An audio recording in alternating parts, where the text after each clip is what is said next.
नाशिकमध्ये खड्ड्यांमुळे आणखी एक बळी गेलाय। कुंभमेळा तोंडावर आलाय तरी शहरभर खड्डेच खड्डे पाहायला मिळत आहेत। नाशिकमध्ये खड्ड्यांमुळे 5 महिन्यात 4 जणांचा मृत्यू झाला असून शहरामध्ये संतापाची लाट आहे।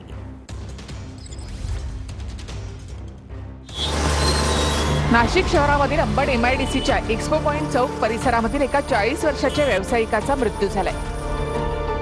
व्यावसायिक निलेश कोतकर हे अंबड औद्योगिक वसाहतीमधून जेवणासाठी घरी जात होते।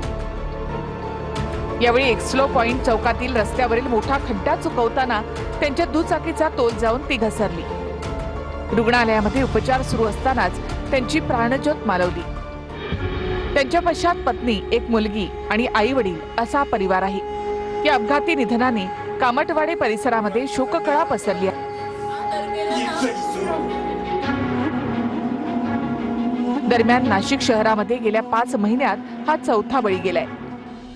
पहिली घटना आहे 24 मार्च 2026 ची। प्रभाकर निकम, वय वर्ष 42 वर्ष, अंबड लिंक रोडवर खड्ड्यामुळे दुचाकीला अपघात झाला आणि निकम यांचा मृत्यू झाला। दुसरी घटना आहे 6 जून 2026, प्रवीण गायकवाड, माजी सैनिक, सातपूर परिसरामधील 7 माऊली चौकामध्ये रस्ता खोदल्यामुळे अपघात झाला। तिसरी घटना आहे 25 जुलै 2026, दीपाली बेळी, वय वर्ष 66 वर्ष, खड्ड्यांमुळे दुचाकीवरून पडल्यामुळे अपघात झाला। 39 दिवस रुग्णालयामध्ये त्यांनी मृत्यूशी झुंज दिल्यानंतर त्यांचा मृत्यू झाला।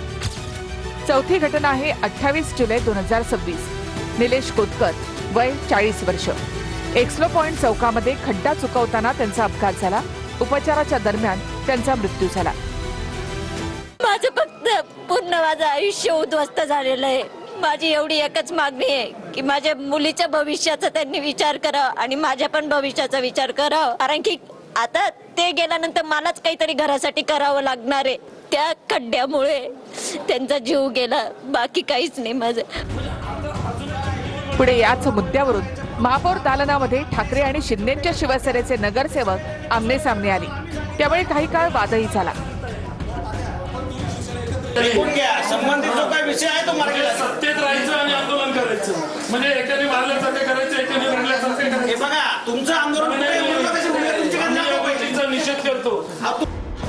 नाशिक शहरामधील खड्ड्यांचा मुद्दा दिवसेंदिवस गंभीर होत चाललाय।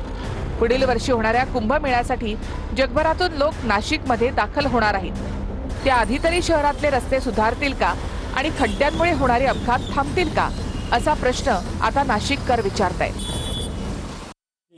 त्यांच्यावर अतिशय कडक कारवाई आम्ही या ठिकाणी करणार आहोत। मग ते ठेकेदार असतील किंवा अधिकारी असतील, त्यांची कुठली गय या ठिकाणी केली जाणार नाही। काल झालेल्या अपघाताच्या बाबतीमध्ये निश्चित आम्ही त्या संदर्भामध्ये चर्चा करू आणि जे जे काही दोषी असतील त्यांच्यावर मी पुन्हा सांगेल की आम्ही सर्वांवर कारवाई करू।